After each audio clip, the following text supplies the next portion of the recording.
Hello, everyone. Welcome to the series. So, today we're diving into something we see all the time in our community, people really trying to get better, buying supplements, switching foods, Googling symptoms, and still feeling stuck. You call this green medicine, and it's very different than functional medicine. So, let's start there. What is green medicine, and why doesn't it work for Hashimoto's? I look at green medicine as a natural form of conventional medicine.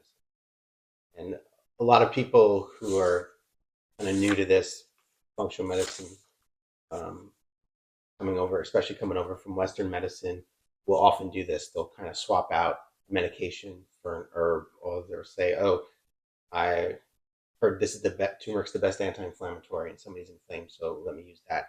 And that's all fine. We all do it to some degree, but it's not personalized to the individual. It's basically like just treating symptoms instead of treating the systems.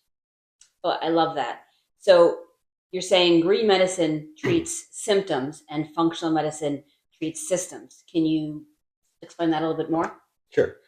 Well, especially when people say, and they come in, let's say they come into the office or they come in a remote as a client, and you see their file is this big, and they have a supplement. Either if they come in and they have like 4 bags full of supplements, and they say, "I've tried all these things," and they're just buying random stuff off of social media or whatever. They're just trying to treat symptoms. Where if you actually look at their intake forms or if you look at their blood work, you can actually see, well, this is where their primary dysfunction is coming from. So you're going to have to work that up through whatever diet, nutrition, and lifestyle, which again might include some herbs, that of course. Sure.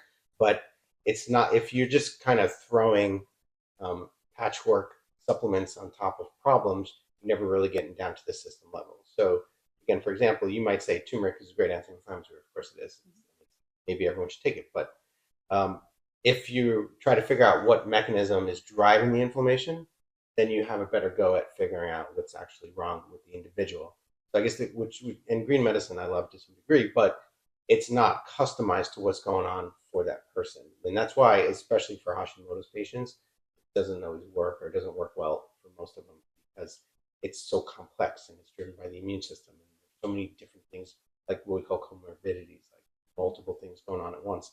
And there's not like one supplement or one group of supplements that's going to address blood sugar issues, anemia issues, or other ferritin or B12 issues. There's not like one thing that's going to address all those things. So that's why even if they do work, some people will, oh, I felt good for a week or two, and then back.